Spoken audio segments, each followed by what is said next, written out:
Hello and welcome to my video in my tool shed. This is a little bit of a spring cleaning that's been going on through winter, from last spring. So the reason why I'm making this video here is because I want to explain in the simplest of ways to make an off-grid, simple RV long-term setup. And the question is, how have we continued to develop a very simple way to have a source of power since we live off grid when it comes to power? We're not tied into the grid at all. So what do? We get our electricity from other sources of power, such as generators, right? And solar. So how did we do it? This is just a summary. I'm going to give you some very clear and simple insight as to how our very simple setup is. Okay, here we go. We have this electric generator. If we keep this filled up, RV is hooked up to it because it has the RV hookup 30 amp right there. That RV is always hooked up to our EcoFlow Delta Pro. The new EcoFlow Delta Pro 3 doesn't allow you to run the 30 amp at the same time as the AC. You have to click one or the other. This older version EcoFlow Delta Pro works really good for us. So how do we keep it charged? We have 6 solar panels that go down the hill about 70 feet. They're wired in series because the EcoFlow Delta Pro will not allow more than 15 amps input. When we did it in series, I found out that it will allow for the right amount of amperage. But we live in the woods and it's wintertime. So there's a lot of trees and the sun is lower. Even though the solar panels are in the best place facing the sun, it's still not that much. We have 6 about 400 watt panels. They're big panels and really good quality that a friend gave us. But shout out to him, Jason. The problem is it's wintertime. Even though it's really sunny days during January, we're having this dry spell right now. There's not enough to top off this EcoFlow Delta Pro during the day. So we have been running this Honda generator. It's an EU3000 IS. I've learned how to do the oil soon after I got it. They have what's called it's a conversion kit you can use to make the gas power generator into a propane generator. We've been using the gas, right? So I have to go buy gas. I've always used premium gas. I've never used regular gas in this generator.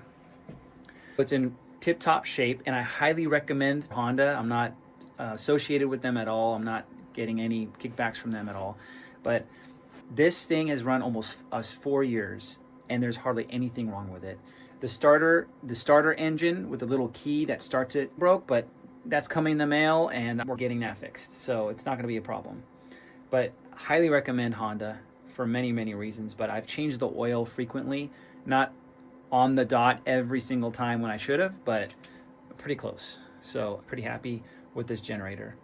So it's worth the pennies. It's worth a lot. It's more money than any other generator out there, but there's a reason why. And it's not advice for you, but if anybody lives off grid or in a remote area and they want a great, reliable generator, hands down, by far, the more people you talk to about it, Honda's the way to go, most reliable.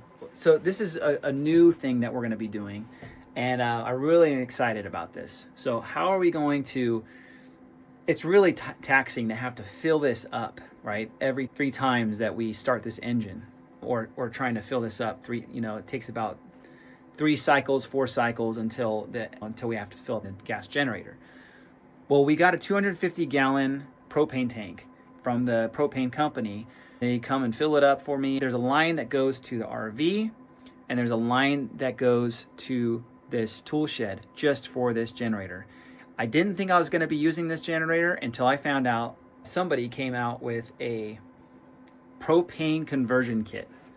In other words, now once they come and they install the line, and I could just not worry about filling this thing up anymore.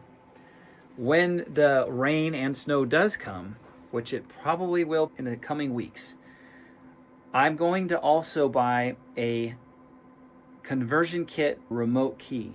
So when we're inside and it's freezing outside, I can just click a button and it will start this Honda generator. It's not as fancy as the EcoFlow smart generator.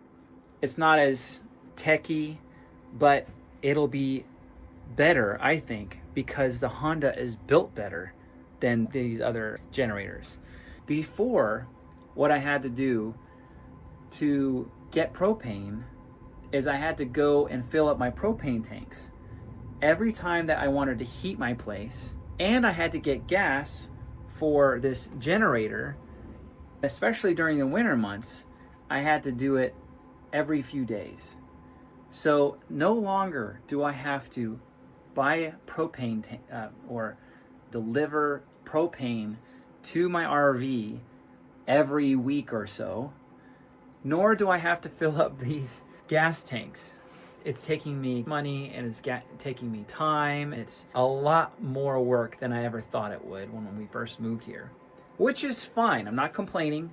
This is just an observation for people who might be in a similar situation.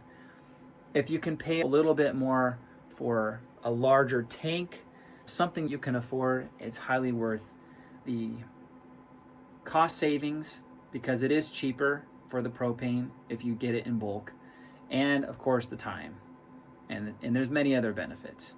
So I hope this video is educational, helps understand how we generate power for our EcoFlow Delta Pro, even though we live off-grid. We do have to use other sources of power, such as fuel. But to do that strategically, it's good to do that as soon as possible, so you're not having the headache of having to do it for weeks, months, years like we did. But, you live, you learn. I'm not as much of a utilities person as I'd like to be, but I'm learning.